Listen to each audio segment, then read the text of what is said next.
Hi, my name is Jake, and I am a bookish drummer.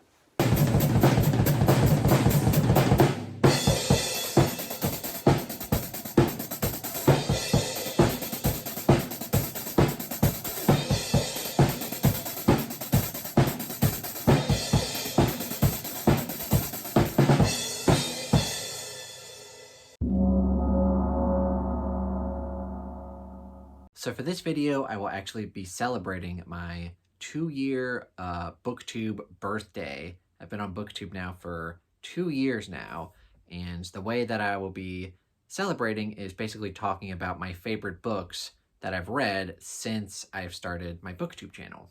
And before I actually get into the plethora of books that I have to talk about here, I just want to thank y'all for continuing to support me and to subscribe to the channel and to watch my content. You guys are absolutely the best. Thank you guys so much. And enough of the sappy bullcrap. Let's go ahead and jump right into it.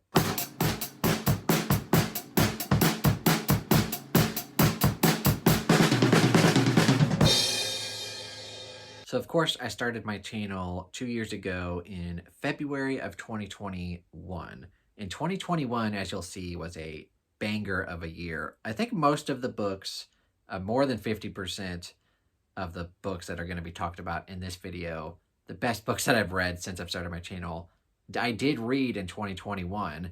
In 2021, I just discovered so many new favorites, so many new favorite authors. So let's shut up and actually get to it. Of course, I am a massive Stephen King fan, and I did read 2 Stephen King books, 2 new releases in 2021, and that would be Later and Billy Summers.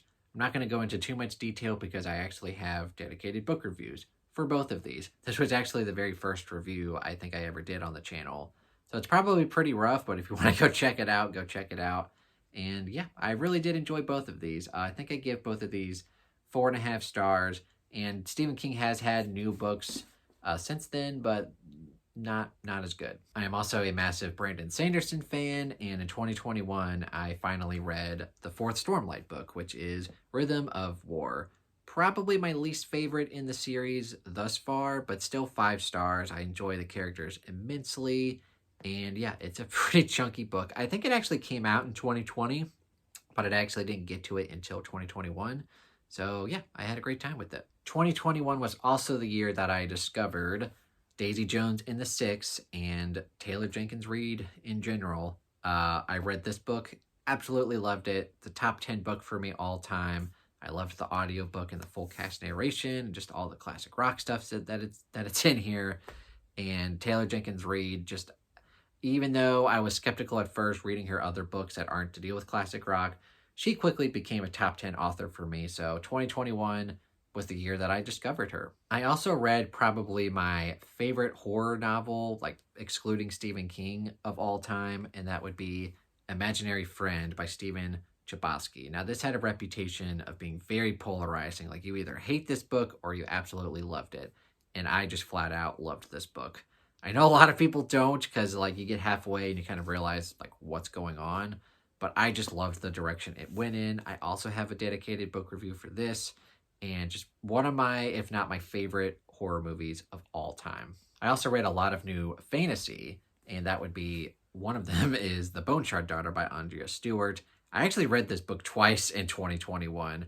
I was going to jump into the sequel, but I had heard rumors that the 3rd book was taking a long time, so I ended up not reading the 2nd book.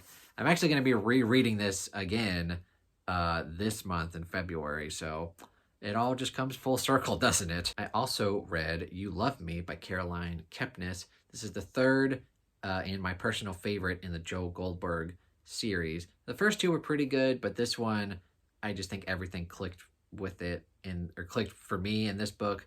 Just my favorite in the Joel Goldberg series, and I'm super excited to read book 4 in April. And of course, you guys know how much of a Lisa Jewell fan I am, and since I've started the channel, I've actually read 3 of her books that were new to me, and one of them was The Invisible Girl, which I gave 5 stars. Another one was The Night She Disappeared, which I gave 5 stars. And then her newest one, which came out last year, The Family Remains, I also gave 5 stars.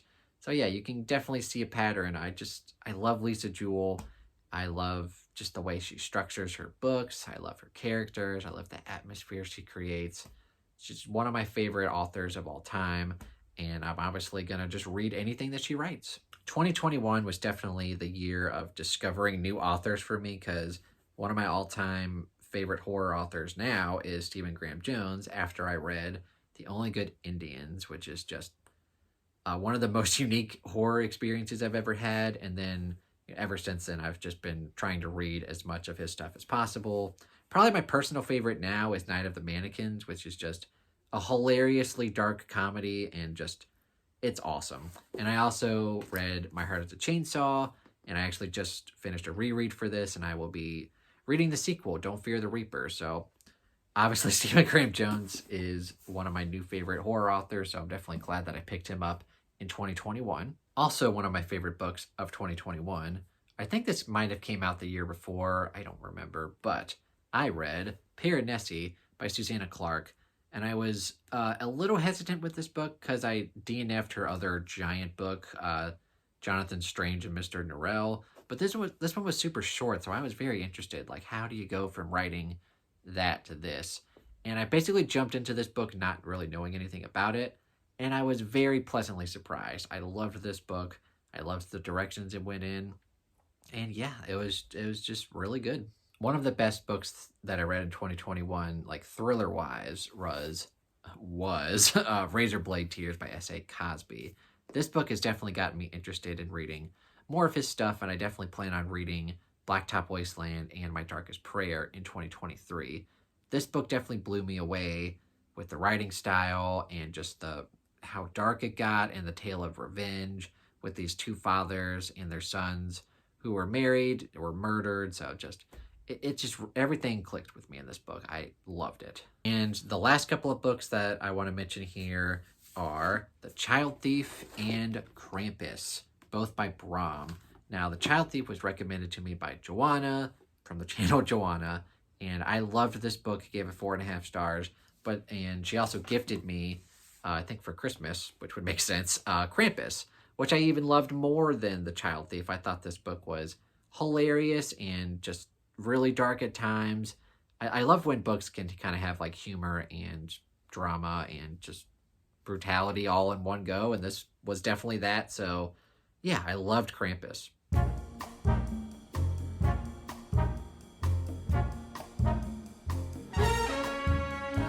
And now we move on to 2022, which I did have a lot of books that I really liked in 2022. I probably could have had more, though, if I wouldn't have reread so much. I think like 40 to 45% of what I read in 2022 were rereads, mainly because I was rereading so much Stephen King. But I did end up reading and finding out some new favorite authors and just some new favorite books. So let's talk about them. I did read Foundryside by Robert Jackson Bennett for the first time, which I really enjoyed. I gave it 4.5 stars, and also the sequel, Shorefall, I gave 4.5 stars. I have read the sequel, the final book in the trilogy, Lockland, which was fairly disappointing. I gave it 3.5 stars. Pretty weak conclusion to the trilogy overall, but I do think Foundryside is an instance where the first book could stand on its own, so this could probably be a new favorite that I could just reread on its own. It's kind of like City of Stairs, really. Robert Jackson Bennett, he keeps writing trilogies where the first book is the best, and then it kind of goes downhill from there. But yeah, Foundryside, definitely a new favorite. One of my new favorite horror debuts of all time is Ungodly by Braden Reddick. And I jumped into this book not really knowing anything about it, and it starts with some random dude pissing on someone's car, and then goes from there, and just the directions it goes in, and the way that the author was able to get inside the character's head, like immediately, like you knew who this person was, and just how bonkers it got towards the end.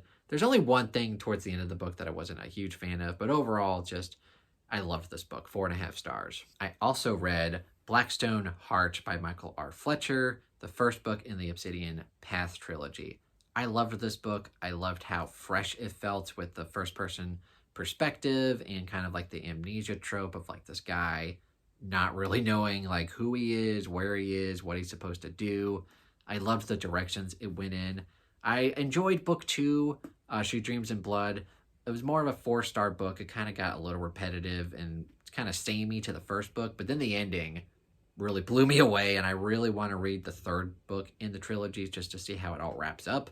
But yeah, Blackstone Heart was excellent. I also read The Boy Who Failed Show and Tell by Torben Sonnenblick, obviously the guy who wrote one of my all-time favorite books, Drums, Girls, and Dangerous Pie. This one is loosely based on like his elementary and middle school years, and it was just really fun, really charming, really funny.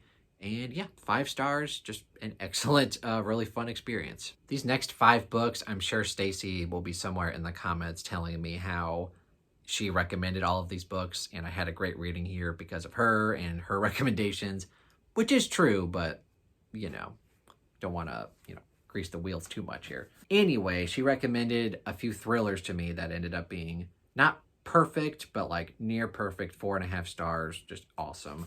One of them is The Escape Room by Megan Golden. And this was a case where like the beginning of the book was a little slow, but like the build up to it and the ending, just one of the best endings to a thriller I've ever read. It was amazing. I loved how bonkers it got.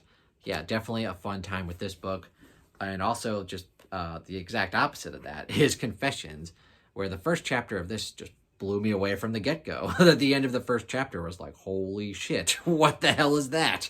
And yeah, the rest of the book was also pretty good, and I've never really read a thriller quite like this one before. Very unique, and yeah, I loved both of these. The next book is definitely one of Stacy's all-time favorite books, and that would be Hyperbole and a Half by Ali Brosh. Always get the name wrong. But this is kind of like a somewhat non-fiction type book, but with like really bad and funny illustrations. It's definitely one of the funniest books I've ever read, and I had a fun time like reading this out loud to her and just laughing the whole time. It's a very hilarious book. It's like loosely based on the author's life, and yeah, it was just a really fun time. 5 stars. I also forgot to mention The Passengers, whatever the name is, by oh god, I can't even remember the author's name, but it was a fun book. 4.5 stars. Just throughout the book, just nonstop action and just reveal after reveal.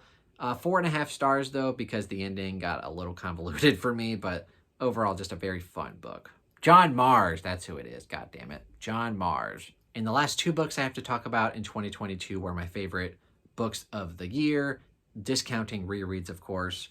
One of them, speaking of Stacy, The House Across the Lake, I think it was probably her favorite book of the year. And this is by Riley Sager, and before this, I had read 3 of his books. None of them were, like, fantastic. Like, Home Before Dark was 4 stars, pretty good. Survive the Night was, like, 3.5 stars. Started out great, and then the second half was meh. And then The Last Time I Lied was middling. It was very meh. It was okay. 2.5 stars. But The House Across the Lake was phenomenal. I gave it 5 stars. I loved the characters. I loved how bonkers the twist was. Just everything in this book worked for me. And yeah, it's one of my favorite thrillers I've ever read. And then, of course, my favorite book of 2022 would have to go with Project Hail Mary by Andy Weir. And I loved the immersion of the audiobook with this one. The audiobook definitely brings out an element to the story that really just enhances it. And yeah, it's one of my favorite sci-fi books I've ever read. One of the best books I've read in general.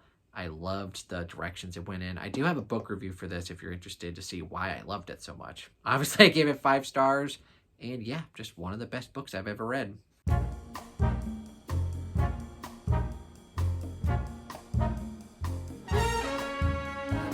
And even though it's only February of 2023, I actually do have 3 more books to talk about that are all 5 stars and some new favorites of mine. One of them will be I Hate Fairyland by Scotty Young. And the reason this makes the list, not only just because it's 5 stars, is it might just as well get me interested in comic books, especially ones that are as funny as this one. Like, this one was just hilarious. If you don't know, it's about a young girl who gets transported to Fairyland, and her mission is to find a key, and if she finds the key, she can go home. Meanwhile, she's been in fairyland for like 27 or 30 years or so, and she's still like in the body of a 7-year-old. And it's hilarious. There's just so much brutality and just mindless violence in here. It's hilarious. So I wanted to include that one. I also wanted to include The Doors at Dusk and Dawn by Bradley P. Bulio. And this is actually a Shattered Sands novella it's kind of a prequel. It takes place like, I don't know, maybe like 100 years or so before the events of like the main series. And it's excellent. And 5 stars. It kind of blew me away because I had known of the novella's existence, but I had only really read the novels. And I was kind of like, maybe this will be good. But no, this novella was excellent. Just excellently paced, great characters, a very bittersweet ending. Just everything about this novella works. And then concluding with potentially my favorite book of 2023, even though it's only January, or actually no, it's only February. Very early in the year, but it's in the running. And that would be Tender is the Flesh by Augustina Batsrika. This book is just outstanding for many reasons. This book just has so many just thoughtful thoughts. I need to like sit down and do a book review for this because I really just want to get together why I love this book. The author did a really good job of creating a realistic portrayal of what society could look like if we were to legalize cannibalism in like the industry of it. And she really put a lot of thought into it, and just thinking about all of the different aspects of it and just what this character goes through, and the ending just really just I love this book. And yeah, 5 stars, probably will be in my top 5, if not my favorite book of the year. All right, so those are all of my favorite books that I've read since I've started Booktube 2 years ago. I believe I'm posting this on my anniversary. So yeah, what did you guys think of the books, like my favorite books since I've started Booktube? Do you agree with me and think that some of these books are excellent? Or do you disagree with me on some of these books and think that they're bad? What are the best books that you've read in the past couple of years or so since I've started Booktube? Have I recommended you guys any of these books and you picked them up and you really loved them as well? Or the opposite, like you picked up one of my recommendations and you hated it and you hate me. Either way, leave it in the comments below. And of course, if you enjoyed this video, please give it a thumbs up and consider subscribing to the YouTube channel and the Book Astronomer Discord. And if you'd like to further support me, go check out my Patreon page and my Amazon wishlist if you'd like to buy me any books. Thank you guys so much for watching and have a fantastic day.